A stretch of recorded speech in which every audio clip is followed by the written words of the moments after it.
विष्णु पुराण में भक्त ध्रुव की कथा आती है, जिसने इस बात को सिद्ध किया है कि कैसे एक छोटा बालक भी दृढ़ निश्चय और कठोर तपस्या के बल पर भगवान को धरती पर आने को विवश कर सकता है। तो आइए विस्तार से जानते हैं ध्रुव की कहानी, जो कि आपके लिए विशेष प्रेरणादायक होगी। ध्रुव की कथा जानने से पहले आपको स्वयंभू मनु और शत्रुपा के बारे में जानना होगा। स्वयंभू मनु और शत्रुपा इस पृथ्वी पर अवतरित होने वाले पहले मनुष्य थे। मनु और शत्रुपा ने इस पृथ्वी पर कई सालों तक राज्य किया। स्वयंभू मनु और शत्रुपा के पुत्र उत्तानपाद मनु के बाद सिंहासन पर विराजमान हुए। उत्तानपाद अपने पिता मनु के समान ही न्यायप्रिय और प्रजापालक राजा थे। उत्तानपाद की दो रानियां थीं। बड़ी का नाम सुनीति और छोटी का नाम सुरुचि था। सुनीति के पुत्र का नाम ध्रुव और सुरुचि के पुत्र का नाम उत्तम था। वीडियो में आगे बढ़ने से पहले आपसे निवेदन है कि आप वीडियो को थोड़ा ध्यान से सुनें और अंत तक जरूर देखें। अगर आप चैनल पर नए हैं तो चैनल को अभी सब्सक्राइब कर लें, ताकि ऐसी वीडियो आप तक पहुंचती रहे। तो चलिए वीडियो में आगे बढ़ते हैं। ध्रुव बड़ा होने के कारण राजा बनने का प्रबल दावेदार था, लेकिन सुरुचि अपने पुत्र उत्तम को पिता के बाद राजा बनते देखना चाहती थी। इस कारण वो ध्रुव और उसकी मां सुनीति से ईर्ष्या करने लगी और धीरे धीरे उत्तानपाद को अपने मोहमाया के जाल में बांधने लगी। इस प्रकार सुरुचि ने ध्रुव और सुनीति को उत्तानपाद से दूर कर दिया। उत्तानपाद भी सुरुचि के रूप पर मोहित होकर अपने पारिवारिक कर्तव्यों से विमुख हो गए और सुनीति की उपेक्षा करने लगे। एक दिन बालक ध्रुव पिता से मिलने की जिद करने लगा। माता ने तिरस्कार के भय से और बालक के कोमल मन को ठेस न लगे, इसलिए ध्रुव को बहलाने लगी और ध्रुव अपनी जिद पर अड़ रहा। अंत में माता ने हारकर उसे पिता के पास जाने की आज्ञा दे दी। जब ध्रुव पिता के पास पहुंचा तो देखा कि उसके पिता राज सिंहासन पर बैठे हैं और वहीं पास में उसकी बीमाता सुरुचि भी बैठी है। अपने भाई उत्तम को पिता की गोद में बैठा देखकर ध्रुव की इच्छा भी पिता की गोद में बैठने की हुई, पर उत्तानपाद ने अपनी प्रिय पत्नी सुरुचि के सामने गोद में चढ़ने को ललायित प्रेमवश आए हुए अपने पुत्र का आदर नहीं किया। अपनी सोत के पुत्र ध्रुव को पिता की गोद में चढ़ने को उत्सुक देखकर सुरुचि को क्रोध आ गया और कहा, अरे लल्ला, बिना मेरे पेट से जन्म लिए किसी अन्य स्त्री का पुत्र होकर तू क्यों इतनी बड़ी इच्छा करता है? तू अज्ञानी है, इसलिए ऐसा अलभ्य वस्तु की इच्छा करता है। चक्रवर्ती राजाओं के बैठने के लिए बना यह राज सिंहासन तो सिर्फ मेरे पुत्र उत्तम के ही योग्य है। तू इस व्यर्थ की इच्छा को अपने मन से निकाल दे। अपनी बीमाता का ऐसा कथन सुनकर ध्रुव कुपित होकर पिता को छोड़कर अपनी माता के महल को चल दिया। उस समय क्रोध से ध्रुव के होंठ कांप रहे थे और वो जोरों से सिसकियां ले रहा था। अपने पुत्र को इस प्रकार अत्यंत क्रोधित और खिन्न देखकर सुनीति ने ध्रुव को प्रेम पूर्वक अपनी गोद में बिठाकर पूछा, बेटा, तेरे क्रोध का क्या कारण है? किसने तेरा निरादर करके तेरे पिता का अपमान करने का साहस किया है? यह सुनकर ध्रुव ने अपनी माता को रोते हुए वह सब बात बताई जो उसकी बीमाता ने पिता के सामने कही थी। अपने पुत्र से सारी बात सुनकर सुनीति अत्यंत दुखी होकर बोली, बेटा, सुरुचि ने ठीक ही कहा है। तू अवश्य ही मंदभाग्य है जो मेरे गर्भ से जन्म लिया। पुण्यवानों से उसके विपक्षी भी ऐसी बात नहीं कह सकते। पुनर्जन्म में तूने जो कुछ भी किया है उसे कौन दूर कर सकता है, और जो नहीं किया उसे तुझे कौन दिला सकता है? इसलिए तुझे अपनी बीमाता की बातों को भूल जाना चाहिए। हे वत्स, पुण्यवानों को ही राजपद, घोड़े, हाथी आदि प्राप्त होते हैं। ऐसा जानकर तू शांत हो जा। यदि सुरुचि के वाक्यों से तुझे अत्यंत दुख हुआ है तो तू सर्वफलदायी पुण्य के संग्रह करने का प्रयत्न कर। तू सुशील, पुण्यात्मा और समस्त प्राणियों का हितैषी बन, क्योंकि जिस प्रकार नीची भूमि की ओर ढलकता हुआ जल अपने आप ही जलाशयों में एकत्रित हो जाता है, उसी प्रकार सत्य पर रहने वाले मनुष्य के पास समस्त संपत्तियां अपने आप ही आ जाती हैं। माता की बात सुनकर ध्रुव ने कहा, माँ, अब मैं वही प्रयत्न करूंगा जिससे संपूर्ण लोकों में आदरणीय सर्वश्रेष्ठ पद को प्राप्त कर सकूं। अब मुझे पिता का सिंहासन नहीं चाहिए, वह मेरे भाई उत्तम को ही मिले। मैं किसी दूसरे के दिए हुए पद का इच्छुक नहीं हूं। मैं तो अपने पुरुषार्थ से ही उस परम पद को पाना चाहता हूँ जिसको पिताजी ने भी प्राप्त नहीं किया। अपनी माता से इस प्रकार कहकर ध्रुव सुनीति के महल से निकल पड़ा और नगर के बाहर वन में पहुंचा। वहां ध्रुव ने पहले से ही आए हुए 7 मुनीश्वरों सप्तऋषियों को मृग चर्म के आसन पर बैठे देखा। ध्रुव ने उन सबको प्रणाम करके उनका उचित अभिवादन किया और नम्रता पूर्वक कहा, हे महात्माओं, मैं सुनीति और राजा उत्तानपाद का पुत्र ध्रुव हूँ। मैं आत्मग्लानि के कारण आपके पास आया हूँ। यह सुनकर ऋषि बोले, राजकुमार, अभी तो तू सिर्फ 4-5 वर्ष का बालक जान पड़ता है। तेरी चिंता का कोई कारण भी दिखाई नहीं देता, क्योंकि अभी तो तेरे पिता जीवित हैं। फिर तेरी ग्लानि का क्या कारण है?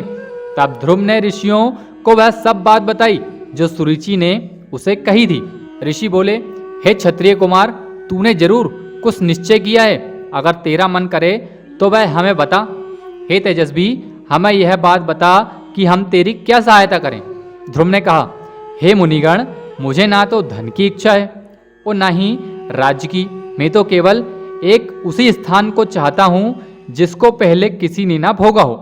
हे मुनिश्रेष्ठ, आप लोग बस मुझे यह बता दें कि क्या करने से मुझे वह श्रेष्ठ स्थान प्राप्त हो सकता है। ध्रुव के इस प्रकार के प्रश्न पूछने पर सभी ऋषिगण एक एक करके ध्रुव को उपदेश देने लगे। सभी सप्त ऋषियों में पहले स्थान पर मरीचि बोले, हे राजपुत्र, बिना नारायण की आराधना किए मनुष्य को वह श्रेष्ठ स्थान नहीं मिल सकता, अतः तू उनकी ही आराधना कर। अत्रि ऋषि बोले, जो परा प्रकृति से भी परे है, वे परम पुरुष नारायण जिससे संतुष्ट होते हैं, उसी को वह अक्षय पद प्राप्त होता है। यह मैं एकदम सच कहता हूँ। तीसरे नंबर पर अंगिरा ऋषि बोले, यदि तू उच्च स्थान का इच्छुक है तो जिस सर्वव्यापक नारायण से यह सारा जगत व्याप्त है, तू उसी नारायण की आराधना कर। अगले नंबर पर पुलस्त ऋषि बोले, जो परब्रह्म, परम धाम और परम स्वरूप है, उस नारायण की आराधना करने से मनुष्य अति दुर्लभ मोक्ष पद को भी प्राप्त कर लेता है। आगे पुलहा ऋषि बोले, हे सुब्रत, जिस जगतपति की आराधना से इंद्र ने इंद्रपद प्राप्त किया है, तू उन यज्ञपति भगवान विष्णु की आराधना कर। अब आगे क्रतु ऋषि बोले, जो परम पुरुष, यज्ञ और योगेश्वर हैं, उन जनार्दन के संतुष्ट होने पर कौन सी वस्तु दुर्लभ रह जाती है। अब आगे वशिष्ठ ऋषि बोले, हे वत्स, विष्णु भगवान की आराधना करने पर तू अपने मन से जो कुछ चाहेगा वही प्राप्त कर लेगा। फिर त्रिलोकी के श्रेष्ठ स्थान की तो बात ही क्या है। ध्रुव ने कहा, हे महर्षिगण, आप लोगों ने मुझे आराध्य देव तो बता दिया, अब कृपा करके मुझे यह भी बता दीजिए कि मैं किस प्रकार उनकी आराधना करूं। ऋषिगण बोले, हे राजकुमार, तू समस्त बाहर के विषयों से चित्त को हटाकर उस एकमात्र नारायण में अपने मन को लगा दे और एकाग्रचित होकर ओम नमो भगवते वासुदेवाय इस मंत्र का निरंतर जाप करते हुए उनको प्रसन्न कर। यह सब सुनकर ध्रुव उन ऋषियों को प्रणाम करके वहां से चल दिया और यमुना के तट पर अति पवित्र मधु नामक वन मधुवन में पहुंचा। जिस मधुवन में नित्य श्रीहरि का सानिध्य रहता है, उसी सर्व पापहारी तीर्थ में ध्रुव कठोर तपस्या करने लगा। इस प्रकार दीर्घ काल तक कठिन तपस्या करने से ध्रुव के तपोबल से नदी, समुद्र और पर्वतों सहित समस्त भूमंडल अत्यंत क्षुब्ध हो गए और उनके क्षुब्ध होने से देवताओं में खलबली मच गई। तब देवता ने अत्यंत व्याकुल होकर इंद्र के साथ परामर्श करके ध्रुव का ध्यान भंग करने का आयोजन किया। देवताओं ने माया से कभी हिंसक जंगली पशुओं के द्वारा तो कभी राक्षसों के द्वारा ध्रुव के मन में भय उत्पन्न करने की कोशिश की, परंतु वे विफल रहे। फिर उन्होंने ध्रुव की माता के रूप में उसका ध्यान भंग करने का प्रयत्न किया, पर ध्रुव एकाग्रचित होकर सिर्फ भगवान विष्णु के ध्यान में ही लगा रहा और किसी की ओर देखा तक नहीं। जब सब प्रकार के प्रयत्न विफल हो गए, तब देवताओं को बड़ा भारी भय हुआ और सब मिलकर श्री हरि की शरण में गए। देवता बोले, हे जनार्दन, हम उत्तानपाद के पुत्र की तपस्या से भयभीत होकर आपकी शरण में आए हैं। हम नहीं जानते कि वह इंद्रपद चाहता है या उसे सूर्य, वरुण, चंद्रमा के पद की अभिलाषा है। आप हम पर प्रसन्न होइए और उसे तप से निवृत्त कीजिए। श्री भगवान बोले, हे देवगण, उसे इंद्र, सूर्य, वरुण, कुबेर आदि किसी पद की अभिलाषा नहीं है। आप सब लोग निश्चिंत होकर अपने स्थान को जाएं। मैं तपस्या में लगे हुए उस बालक की इच्छा को पूर्ण करके उसे तपस्या से निवृत्त करूंगा। श्री हरि के ऐसा कहने पर देवतागण उन्हें प्रणाम करके अपने स्थान को चले गए। भगवान विष्णु अपने भक्त ध्रुव की कठिन तपस्या से संतुष्ट होकर उसके सामने प्रकट हो गए। श्री भगवान बोले, हे उत्तानपाद के पुत्र ध्रुव, तेरा कल्याण हो। मैं तेरी तपस्या से प्रसन्न होकर तुझे वर देने के लिए प्रकट हुआ हूँ। मैं तुझसे अति संतुष्ट हूँ। अब तू अपनी इच्छा अनुसार वर मांग। भगवान विष्णु के वचन सुनकर बालक ध्रुव ने आंखें खोली और ध्यानावस्था में देखे हुए भगवान को शंख, चक्र, गदा और पद्म धारण किए हुए साक्षात अपने सामने खड़े देखा। तब उसने भगवान को साष्टांग प्रणाम किया और सहसा रोमांचित तथा परम भयभीत होकर भगवान की स्तुति करने की इच्छा की। पर इनकी किस प्रकार स्तुति करूं, ये सोचकर ध्रुव का मन व्याकुल हो गया। ध्रुव ने कहा, भगवान, मैं आपकी स्तुति करना चाहता हूं, पर अपने अज्ञानवश कुछ कह नहीं पा रहा हूं, अतः आप मुझे इसके लिए बुद्धि प्रदान कीजिए। तब भगवान विष्णु ने अपने संग से ध्रुव का स्पर्श किया। इसके बाद क्षण मात्र में ध्रुव भगवान की उत्तम प्रकार की स्तुति करने लगा।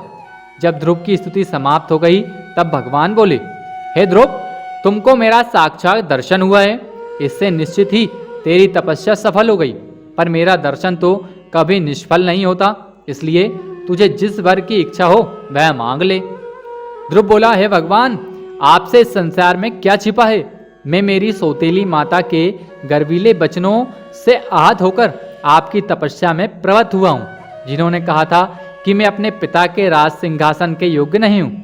अतः हे संसार को रचने वाले परमेश्वर, मैं आपकी कृपा से वह स्थान चाहता हूँ जो आज तक इस संसार में किसी को भी प्राप्त न हुआ हो। श्री भगवान बोले, बस तूने अपने पूर्व जन्म में भी मुझे संतुष्ट किया था, इसलिए तू जिस स्थान की इच्छा करता है वह तुझे अवश्य प्राप्त होगा। पुनर्जन्म में तू एक ब्राह्मण था और मुझमें निरंतर एकाग्रचित्त रहने वाला, माता पिता का सेवक तथा स्वधर्म का पालन करने वाला था। बाद में एक राजपुत्र से तेरी मित्रता हो गई। उसके वैभव को देखकर तेरी इच्छा हुई कि मैं भी राजपुत्र हूँ। अतः हे ध्रुव, तुझको अपनी मनोवांछित इच्छा प्राप्त हुई। जिस स्वयंभू मनु के कुल में किसी को स्थान मिलना अति दुर्लभ है, उन्हीं के घर में तूने उत्तानपाद के यहाँ जन्म लिया। जिसने मुझे संतुष्ट किया है उसके लिए इस संसार में कुछ भी असंभव नहीं है। मेरी कृपा से तू निश्चय ही उस स्थान को प्राप्त कर लेगा जो त्रिलोकी में सबसे उत्कृष्ट है और समस्त ग्रहों और तारामंडलों का आश्रय है। मेरे प्रिय भक्त ध्रुव, मैं तुझे वह निश्चल ध्रुव स्थान देता हूँ जो सूर्य, चंद्र आदि ग्रहण, सभी नक्षत्र और सप्त ऋषियों से ऊपर है। तेरी माता सुनीति भी वहां तेरे साथ निवास करेंगी और जो लोग प्रातःकाल और सांध्यकाल तेरा गुणगान करेंगे उन्हें महान पुण्य प्राप्त होगा। धन्य है ध्रुव की माता सुनीति, जिसने अपने हितकर वचनों से ध्रुव के साथ साथ स्वयं भी उस सर्वश्रेष्ठ स्थान को प्राप्त किया। ध्रुव के नाम से ही उस दिव्य लोक को संसार में ध्रुव तारे के नाम से जाना जाता है। ध्रुव का मतलब होता है स्थिर, दृढ़, अपने स्थान से विचलन न होने वाला, जिसे भक्त ध्रुव ने सत्य साबित कर दिया। भक्त ध्रुव की कहानी से हमें यह शिक्षा मिलती है कि जिसके मन में दृढ़ निश्चय और हृदय में आत्मविश्वास हो, वह कठोर पुरुषार्थ के द्वारा इस संसार में असंभव को भी संभव कर सकता है। अगर आपको यह कहानी अच्छी लगी हो तो कमेंट में हमको जरूर बताएं। तो आज के वीडियो में इतना ही, मिलते हैं किसी ऐसे इंटरेस्टिंग वीडियो के साथ में।